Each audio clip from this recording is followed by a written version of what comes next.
তো বস, এখন আমরা কথা বলবো দ্য বেঙ্গল ফাইলসের টিজার নিয়ে। তবে তার আগে, গতকাল আহমেদাবাদে যে ফ্লাইট ক্র্যাশটা হয়েছে, যেখানে এরকমভাবে মানুষের প্রাণ গেছে, এরকম একটা দুর্ঘটনা, এরকম মর্মান্তিক ঘটনা আর না ঘটুক, এটাই ঈশ্বরের কাছে প্রার্থনা করব। এবং যারা প্রাণ হারিয়েছে তাদের পরিবারের যে অবস্থা, মানে তারা মনে বল পাক, এরকম একটা পরিস্থিতি তাদের ওপর দিয়ে যাচ্ছে, সেরকম একটা পরিস্থিতিতে মনে জোর পাক, এটুকুই চাইবো। এরকম একটা মর্মান্তিক ঘটনা আর এরকম ঘটনা না ঘটুক, এটাই চাইবো। আমরা যদি দ্য বেঙ্গল ফাইলস সেই টিজারটা নিয়ে কথা বলি, এটা গতকাল এসেছে, আমি অনেকবার টিজারটা দেখেছি।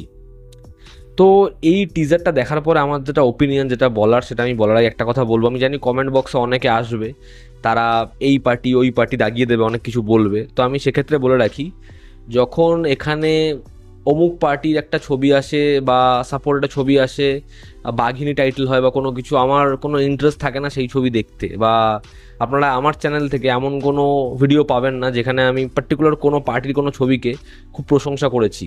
সেখানে যদি ভিরুথালাই পার্ট 2 আসে, তাহলে সেই ছবির যে ইডিওলজি, সেটাকে আমি কোথাও একটা গিয়ে সেটা ভারী হয়ে যাওয়ার জন্য সেটাকে খুব বাজেভাবে ক্রিটিসাইজ করি, ঠিক আছে? সেটা আমার পছন্দের পরিচালক ভেট্রিমারনের ছবি হওয়া সত্ত্বেও। আবার যখন এরকম একটা ছবি আসে যেই ছবিটা বানানোর উদ্দেশ্য কি বোঝা যাচ্ছে, তখনও ক্রিটিসাইজ করি। আবার কেরালা স্টোরি আসলে সেটারও ক্রিটিসিজম আমি করি। তো কোনো পার্টির আগে, পার্টির নাম নিয়ে দাগিয়ে দেওয়ার আগে একবার ভাববেন যে আমি কি এরকম কোনো কিছু বা কোনো কিছুর আগে করেছি যেটা দেখলে মনে হচ্ছে যে হ্যাঁ, এদেরকে তোষণ করে এসেছে, তারপরেই কমেন্টটা করবেন। যদিও আপনাদের ইচ্ছা, আপনারা করতেই পারেন সেটা।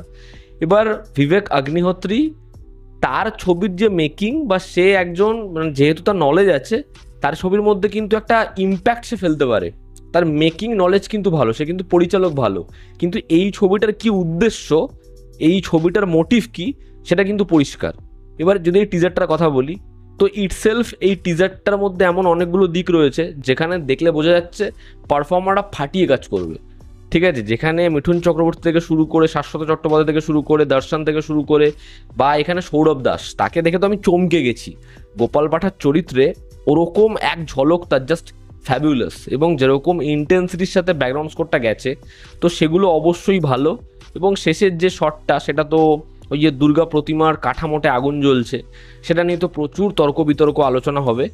তো এই টিজারটা অডিয়েন্সের মধ্যে কোথাও একটা গিয়ে ওটা না হুক করতে পারবে। বহু লোক যারা ট্রিগার হয়ে থাকে এমনি, তারা এই ছবিটা দেখতে যাবে, এবং আমার মনে হয় এই ছবিটা একটা অডিয়েন্স তৈরি করে ফেলতে পারে। এবার ওয়েস্ট বেঙ্গলে ছবিটা রিলিজ হবে কি না, বা ছবিটার ভবিষ্যৎ কি, সেটা নিয়ে তো আমি বলতে পারবো না আমি এখন। এবার বিবেক অগ্নিহোত্রী এই ছবিটার টাইটেল রেখেছিল দিল্লি ফাইলস। এবার 2026-এর ভোটের আগে এই ছবিটার টাইটেল হয়ে যায় বেঙ্গল ফাইলস। মানে সেটার উদ্দেশ্য কি বোঝা যাচ্ছে, এই ছবিটার মোটিভ কি, সেটা পরিষ্কার বোঝা যাচ্ছে। এবার আমি এখানে একটা ক্যারেক্টারের গল্পটা দেখতে এক্সাইটেড, সেটা হচ্ছে গোপাল পাঠা, গোপাল চন্দ্র মুখোপাধ্যায়। কলেজ স্ট্রিট চত্বরে তাদের একটা বহু পুরনো মাংসের দোকান ছিল, যে কারণেই নামটা গোপাল পাঠা হয়েছে।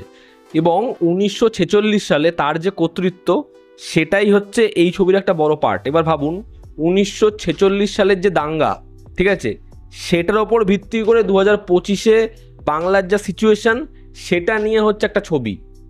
মানে 46 সাল এবং 2025, এবার এই যে ডিস্টেন্সটা, এই যে ডিফারেন্সটা, সেটাকে কিভাবে পরিচালক দেখায়, সেটাই দেখার। আর এই যে শুরুতে যে মনোলগটা, যেখানে বলছে যে পশ্চিমবঙ্গ সেটা কাশ্মীর, বা কাশ্মীর হতে চলেছে, ঠিক আছে, যদি আপনাদেরকে মানে কাশ্মীরের গল্প কাঁদিয়ে দেয়, তাহলে এটা আপনাদের ভয় পাইয়ে দেবে। তো এই বিষয়টাই আমি কখনোই সহমত পোষণ করি না।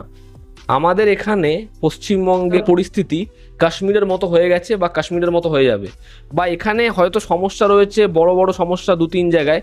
তার মানে এটা নয় যে গ্রাউন্ড রিয়েলিটি এটা পশ্চিমবঙ্গের অবস্থা ভীষণ খারাপ, সেটা একদম ধরাশায়ী হয়ে গেছে, এটা নয়, ঠিক আছে? এবার এই ছবিটায় যে যতগুলো পয়েন্ট অ্যাসেম্বল করেছে বিবেক অগ্নিহোত্রী, তার মধ্যে সেই ঘটনাগুলোর মধ্যে ডেফিনেটলি সত্যতা রয়েছে। তবে সেটাই শুধু ঘটনার ইমারত নয়, যে সেটাই আলটিমেটাম নয়, ঠিক আছে? তো পরিচালকের উদ্দেশ্য কি, সে কি বানাবে, সেটা আমি খুব ভালো করেই জানি। তো সেটাই আবার রিপিট হতে চলেছে।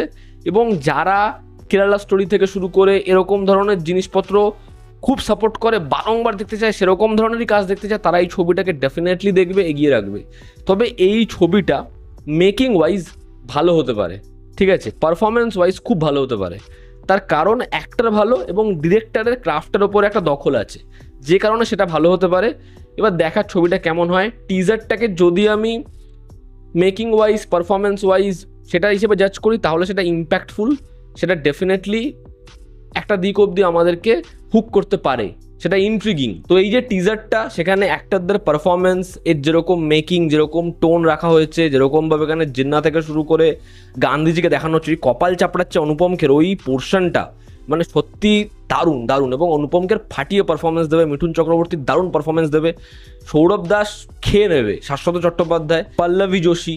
তো পারফর্মাররা প্রত্যেকে এক্সেবারকার এক। তবে এর উদ্দেশ্য কি এবং স্টেটমেন্ট সে কী রাখতে চায় সেটা কিন্তু আমাদের প্রত্যেকের জানা। যারা নিউট্রালভাবে বিষয়টা জাজ করতে পারবে তারা সেটা পরিষ্কার বুঝতে পারবে, যারা জাজ করতে পারবে না আমি তাদের কথা বলছি না। আর এনারই শুরুর দিককার ছবিগুলো কি সেটাও আমরা জানি, পরবর্তী সময় সেগুলোকে তিনি ডিনাই করেন, কারণ ইনি তো ভ্যাকসিন ওয়ার বানালেন। সেই ছবিটার মধ্যেও ভালো দিক কিন্তু রয়েছে, কিন্তু সেই ছবিটা যখন আনসাকসেসফুল হলো সে আবার চলে আসতো দ্য বেঙ্গল ফাইলসে।